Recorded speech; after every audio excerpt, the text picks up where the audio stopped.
तर स्वागत आहे तुमचं या व्हिडिओमध्ये. तर आय होप की तुमची प्रिपरेशन सगळे व्यवस्थित चालू असेल, सगळे व्यवस्थित टाईम टेबल मॅनेज करत असतील आणि जरी चालू केले नसेल तर चालू करा. आणि आज आपण रिझनिंगच्या स्ट्रॅटेजीबद्दल बोलणार आहे की रिझनिंगमध्ये तुम्ही कसं प्री प्लस मेन्स घेऊन चालायचं आहे, कशी प्रिपरेशन करायची आहे एक्झाम डेपर्यंत. तर मग सुरुवात करूया.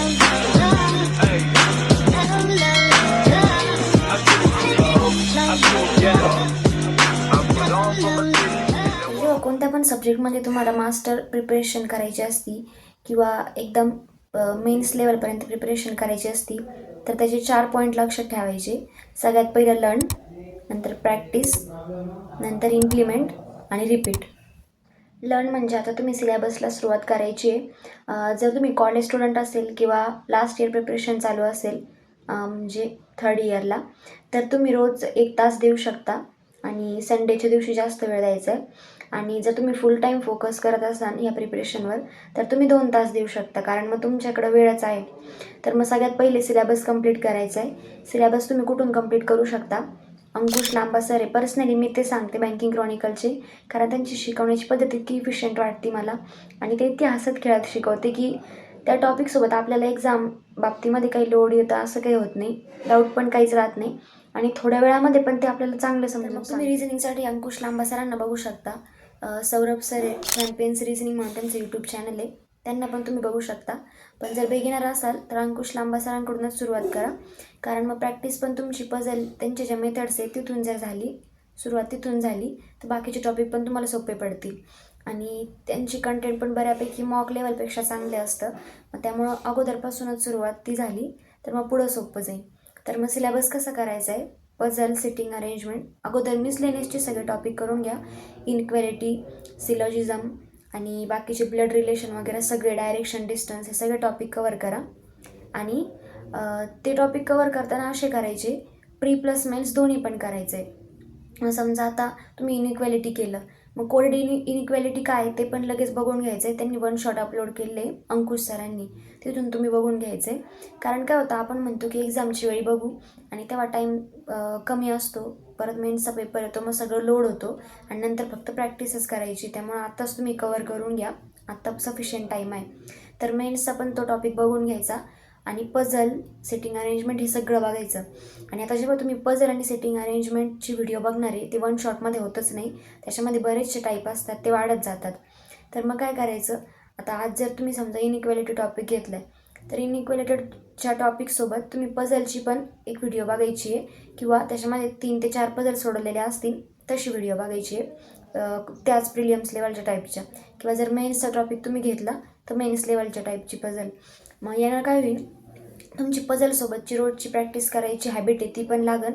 आणि असं नाही होणार की तुम्ही दुसरे टॉपिक करताय तर पझल तुमची थोडीशी त्याचे कन्सेप्ट वगैरे विसरण्यात गेली किंवा ट्रिक्स तुम्ही विसरले, तर तसं नाही. आणि बॉक्स बेस पझल येते, फ्लोअर बेस पझल येते, अजून बरेच टाईप येतात, सर्क्युलरची पण, सिटिंग अरेंजमेंट त्या. तर हे तुमचं प्रॅक्टिसमध्ये कधी येणार आहे, जेव्हा तुम्ही 5-5 पझल रोज सोडवणार आहे. मग जेव्हा तुम्ही सिलेबस कंप्लीट करत असणार आहे तेव्हा तुम्ही 5-5 पझल रोज सोडवायची आहे.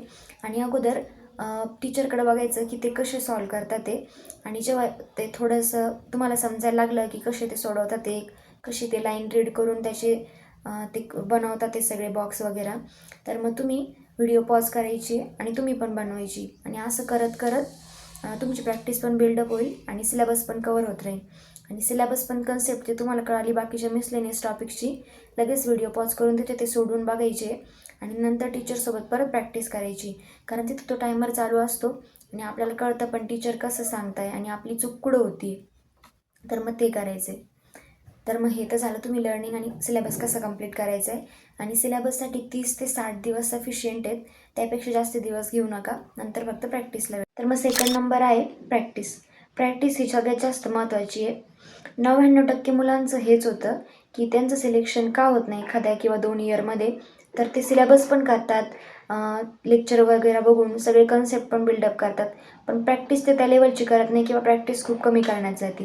आणि माझ्याकडून पण हेच झालं की माझं SBI क्लर्कचं त्यामुळंच कमी प्रॅक्टिस असल्यामुळं झालं नव्हतं आणि IBPS क्लर्कचं त्याच्यामुळं झालं होतं. तर मग प्रॅक्टिसला सगळ्यात जास्त महत्त्व आहे. आता प्रॅक्टिस कशी करायची, तर व्हिडिओ लेक्चर तर तुम्ही रोजचे बघणारच आहे, ते सर कसे घेता येते.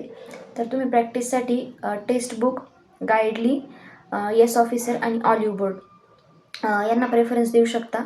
अड्डाचं कंटेंट मी तर म्हणेन की प्रॅक्टिससाठी घेऊ नका. असं नाही आहे की त्यामध्ये वाईट आहे, सगळे टीचर वगैरे सगळं चांगलंच आहे, पण फक्त मला म्हणायचं काय, मी माझ्या एक्सपिरियन्सवरून सांगते. माझे पण 7 ते 8 महिने किंवा व्हायला गेले नसते. प्रॅक्टिस तुम्ही सगळ्यात अगोदर अंकुश लांबा सरांकडून केली किंवा थोडी ह्या लेवलची केली तर खालची लेवलचे क्वेश्चन आले तुम्हाला ते इझी पडणार आहे. पण जर प्रॅक्टिसच तुम्ही खालच्या लेवलची केली आणि मॉक किंवा एक्झाम जर हायर लेवल असली तर ते क्वेश्चन सोडवायला तुम्हाला डिफिकल्ट जाणार आहे. त्यामुळे तुम्ही प्रॅक्टिस अंकुश सरांकडून करू शकता किंवा अदर जे रिझनिंगचे प्लॅटफॉर्म आहेत तिथून करू शकता, PDF मधून पण करू शकता. आणि जेव्हा तुम्ही एक टॉपिक कंप्लीट करत जाणार आहे तेव्हा त्या टॉपिकची जी सेक्शनल क्विज आहे ती कोणत्या पण प्लॅटफॉर्मवरून तुम्ही देऊ शकता आणि ती द्यायची आहे, ती रोज द्यायची आहे टॉपिक कवर झाल्यावर. आणि पझल तर टायमर लावून रोज सोडवायचे, 5-5 पझल किंवा 6 ते 7 पझल, जेवढं तुम्हाला जमतील, जेवढा तुम्हाला टाईम असेल. तुम्ही जर फुल टाईम देत असाल तर तशा, आणि जर कॉलेज स्टुडंट असाल तर 2-3 रोज करत जायचे. आणि हे टायमर लावून गाईडली किंवा ऑलिव्ह बोर्ड किंवा येस ऑफिसर टेक्स्टबुक ह्या कोणत्या पण प्लॅटफॉर्मवरून देत जायचे. मग त्यानं काय होईल, मॉकमध्ये तुम्हाला खूप जास्त लोड येणार नाही आणि त्या हॅबिट तयार होईल त्या पझलसोबत आणि बाकीच्या क्वेश्चनसोबत डील कसं करायचे. तर मग प्रॅक्टिस तर सगळ्यात जास्त महत्त्वाची आहे. स्टार्टिंगला तुम्हाला लोड येणार, त्याच्यापेक्षा तुम्ही अगोदर लेक्चर थ्रू करा. एका पॉईंटला आल्यावर तुम्हाला असं कळेल की आता सरांच्या अगोदर आपली बनून पण होती ती पझल किंवा तो क्वेश्चन जमतोय, कमी टाईम लागतोय. मग तुम्ही जेव्हा त्या सेक्शनल क्विज येतं द्यायला सुरुवात करायची, पहिले तुम्हाला एक पण क्वेश्चन जमणार नाही आहे. कधी असं होईल की अर्धा तास एका पझलमध्येच घातला आहे तुम्ही, पण तरी तुम्ही कंटिन्यू करायचे. हळूहळू ते होणार आहे सगळं व्यवस्थित. आता मलासुद्धा खूप वेळ लागायचा, पण आता पझल बाकीच्या गोष्टींमध्ये प्रॅक्टिसनं स्पीड येते. तर मग हे तर झालं प्रॅक्टिस. इम्प्लिमेंटेशन कसं करायचं, तर इम्प्लिमेंटेशन म्हणजे तेच की जे तुम्ही व्हिडिओमधून बघितलं आहे, जे तुम्ही प्रॅक्टिस केली आहे ते तुम्हाला मॉकमध्ये इम्प्लिमेंट करायचे. तर मॉक सगळ्यात जास्त महत्त्वाची आहे. तुमचा सगळा सिलेबस 60 ते 70% सिलेबस कवर होत आला की तुम्ही मॉक द्यायला पण सुरुवात करायची आहे. जास्तीत जास्त 40 ते 45 दिवसानंतर सिलेबस चालू केल्यावर. आणि ती पण कशी द्यायची आहे, स्टार्टिंगला तुम्ही सगळ्या टॉपिकची सेक्शनल टेस्ट देणार आहे, पण जेव्हा तुम्ही आता सेक्शनल मॉककडे येणार आहे तेव्हा पझल मिसलेनियस सगळे टॉपिक असणार आहे. तर मग काय करा की आता तुम्हाला प्रॅक्टिस मध्ये कळालेलं असेल की कोणत्या टाईपची पझल येते, कशी येते. तर मग फ्लुअर बेस पझल, नंतर बॉक्स बेस पझल किंवा ऑर्डर रँकिंगची पझल असती. या सगळ्या पझलमध्ये कोणती अशी पझल आहे जी तुम्हाला पटकन बनवता येते, पटकन सॉल्व होती, ती तुम्ही बघायची आहे. ही तुम्हाला प्रॅक्टिसनेच कळणार आहे की कोणती पझल आपल्याला पटकन जमती. मग जेव्हा मॉक टेस्ट ओपन होती तेव्हा मिसलेनियसचे काही टॉपिक करून घ्यायचे. आणि असं नाही करायचं की मिसलेनियसचे सगळे टॉपिक करू मग शेवटी पझल करू, कारण जर शेवटी फक्त 6 ते 7 मिनिट राहिले किंवा कमी वेळ राहिला आणि मग अशी पझल सापडली की आपल्याला लवकर जमू शकत होती, तर मग ती कमी वेळात बनत नाही, आपल्याला लोड येतो की बाकी सगळ्या पझल राहिल्या, मग कोणतीच नीट होत नाही. त्यापेक्षा मिसलेनियसचे काही टॉपिक करायचे मॉक टेस्टमध्ये आणि जी सोपी पझल आहे आता तुम्हाला अनुभवावरून कळालेला असेल ती घ्यायची आणि ती सोडवल्यानंतर परत मिसलेनियसचे क्वेश्चन काही सोडवायचे जे तुम्ही 4-5 ठेवले असतील. आणि त्यानंतर मग ज्या थोड्याशा हार्ड पझल आहे किंवा ज्याला टाईम लागणार होता त्या तुम्ही नंतर घ्यायचे. मग यांना काय होईल, तुमचं बॅलन्स पण राहील आणि मॉक टेस्ट देताना तुम्हाला खूप लोड पण येणार नाही. मग अशी तुम्ही मॉक टेस्ट देऊ शकता. आणि प्लॅटफॉर्म तर मी तुम्हाला सांगितलेच, मॉक टेस्ट पण सगळ्यात जास्त महत्त्वाची आहे, कारण प्रॅक्टिस केल्यानंतर तुम्ही त्या एक्झाममध्ये कुठं स्टँड करताय, तुमचे मार्क, तुमचं स्कोअर, निगेटिव्ह मार्किंग सगळं कळतं. आणि सगळ्यात महत्त्वाचं, अगोदर ॲक्युरसीवर फोकस करायचे, अटेम्प्टच्या मागं अगोदर पाळायचं नाही आहे, कारण आपण जास्त अटेम्प्ट करायला जातो आणि ॲक्युरसीत जर आपली खाली गेलेली असली तर निगेटिव्ह मार्किंग होईल आणि एकदमच मार्क कमी होतील. सगळ्यात अगोदर तुम्ही क्वेश्चन करेक्ट करताय की नाही हे बघायचं आणि नंतर अटेम्प्ट जास्त कशी वाढवता येईल हे बघा. पण सगळ्यात महत्त्वाचा पॉईंट रिपीट आणि रिव्हिजन. म्हणजेच तर तुम्ही हे जे सगळं करताय सिलेबस करून प्रॅक्टिस, नंतर मॉक, त्यानंतर परत तुमच्या त्या टॉपिकची रिव्हिजन पण झाली पाहिजे. काही वेळा असं आहे तुम्ही मॉक द्यायला गेले तर सिलॉजिझमची एखादी कन्सेप्ट आहे आयदर ऑरची ती तुम्हाला आठवली नाही किंवा इनइक्वेलिटीची आहे ती तुम्हाला आठवली नाही, किंवा सिरीज वगैरेचं आता समजा फॉलोड बाय, प्रेसिडेड बाय, बरेच काय असं जमलिंग होऊ शकते. तर हे सगळं तुम्हाला रेग्युलर बघत जावं लागणार आहे. मग तुम्ही जसं तुम्हाला वेळ भेटतो आहे तसे डेज डिवाईड करून 1-1, 2-2 टॉपिक घ्यायचे. आता तुमची सगळे झालेलेच असणार आहे, मग रिव्हिजनला तुम्हाला इतका वेळ लागणार नाही. मग तुम्ही व्यवस्थित नोट्स काढलेल्या असतील त्यामधून फक्त रिवाईज करत जायचं आहे आणि तेच मॉकमध्ये इम्प्लिमेंट करायचे. आणि सगळ्यात महत्त्वाची गोष्ट हीच होती की तुम्ही रिव्हिजन केल्यानंतर तुमच्या ते लक्षात राहते आणि ते तुम्हाला दुसऱ्या मॉकमध्ये परत इम्प्लिमेंट करता येते. तर मग ही एक लूप तयार होती की प्रॅक्टिस, मॉकमध्ये इम्प्लिमेंटेशन आणि परत रिव्हिजन. आणि मॉक केल्यानंतर कोणते स्ट्रेंथ आहे, कोणते विकनेस आहे ते पण नक्की बघायचे. मग तिथूनच तुमचे नंबर वाढणार आहेत. आणि निगेटिव्ह मार्किंग आली तरी सुरुवातीला येऊ द्या, त्यामध्ये काही विषयच नाही आहे, कारण ते सगळ्यांचंच होतं, माझं पण व्हायचं. आणि जी प्रिलियमचे तुम्ही टॉपिक करणार त्यासोबतच क्रिटिकल रिजनिंग आणि बाकीचे सगळे मेनचे टॉपिक तुम्ही करून घ्यायचे. आणि आता एकदा तुम्ही प्रिलियमच्या टेस्ट देत आल्यावर जेव्हा तुम्ही त्याच्या रिजनिंगची सेक्शनल टेस्ट देणार आहे, हळूहळू तुमचे मार्क पण वाढायला लागतील. त्यानंतर तुम्ही मॉक मेन्सचे जे लेक्चर्स आहेत, व्हिडिओ लेक्चर, ते पण बघायला सुरुवात करू शकता 1.5 ते 2 महिन्यानंतर. आणि मॉकचे पण जे इच चॅप्टरचे सेक्शनल क्विज आहेत ती पण देऊ शकता. कारण आपण असा विचार करतो की ठीक आहे अगोदर प्रिलियम्स होऊन देऊ. आता तुम्ही IBPSC कॅलेंडर बघितलं असेल, एक प्रिलियम झाली की दुसरी मेन्स शिफ्ट म्हणजे शेड्यूल झालेली असती आणि दुसरी मेन्स द्यायला जातो की लगेच काहीच दिवसांच्या गॅपवर लगेच दुसरी प्रिलियम्स असती. तर मग तेव्हा वेळ भेटणार नाही आहे. मग अगोदरच मेन्सचे व्हिडिओज बघून मेन्सचे पण मॉक तुम्ही देत राहायचे. आता माझं पण होतं, मी जेव्हा पहिली मेन्सची पझल घेतली होती, मला आठवतं मी अर्धा ते पाऊण तास घातला तरी मला ती समजत नव्हती आणि जमत नव्हती. पण थोड्या वेळ वाटलं तर तुम्ही ब्रेक घेऊ शकता, जास्ती बोर झाले तर 1 ते 2 दिवस, पण नंतर परत सुरुवात करायची. आणि जेव्हा तुम्हाला ती मेन्सची पझल जमती ना, तेव्हा तो जो आनंद असतो तो इतका आनंद असतो की आपण आत्तापर्यंतची जेवढी प्रॅक्टिस केली ती आपल्याला इम्प्लिमेंट करता येते आहे. आणि हे तेव्हाच होतं जेव्हा तुमच्याकडं पेशन्स असतील. तर पेशन्स ठेवायचे आणि मेन्स पण आत्ताच सुरुवात करायची आहे. आणि त्यानंतर आहे की PYQवर जास्ती फोकस करायचा आहे. लास्ट इयर जे क्वेश्चन विचारले, कसा पॅटर्न हा फॉलो होतो एक्झाममध्ये ते बघणं सगळ्यात जास्त महत्त्वाचं आहे. कोणती पण एक्झाम असो, SBI, IBPS आणि RRB. तर मग सगळे PYQ कसे आहेत तुम्ही ते बघून घ्यायचे. आणि प्रिव्हियस इयरचे मॉक पण त्या प्लॅटफॉर्मवर अपलोड केले आहेत त्या तुम्ही द्यायचे.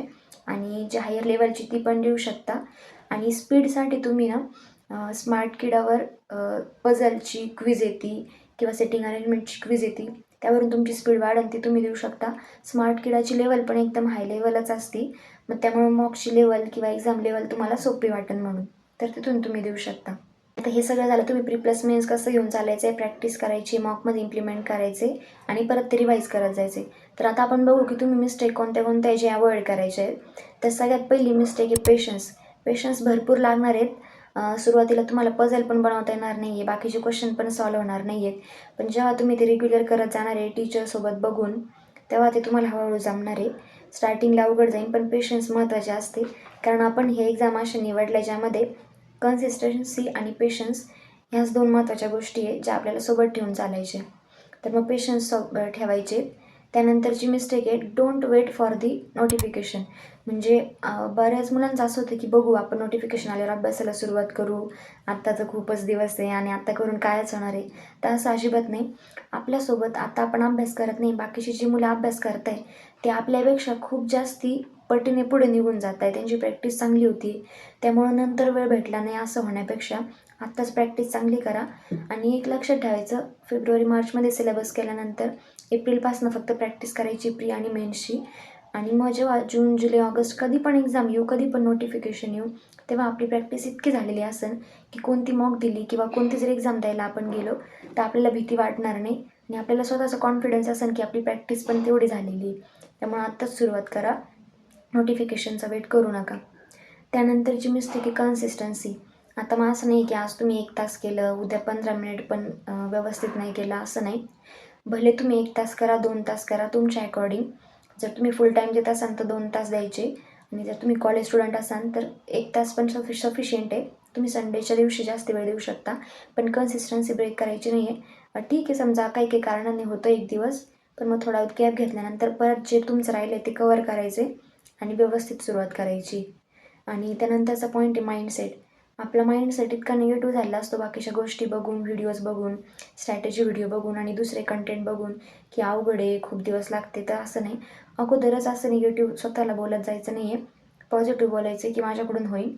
ते टीचर पण तुम्हाला गाईड करतीलच, कारण टीचर सगळे चांगले आहेत.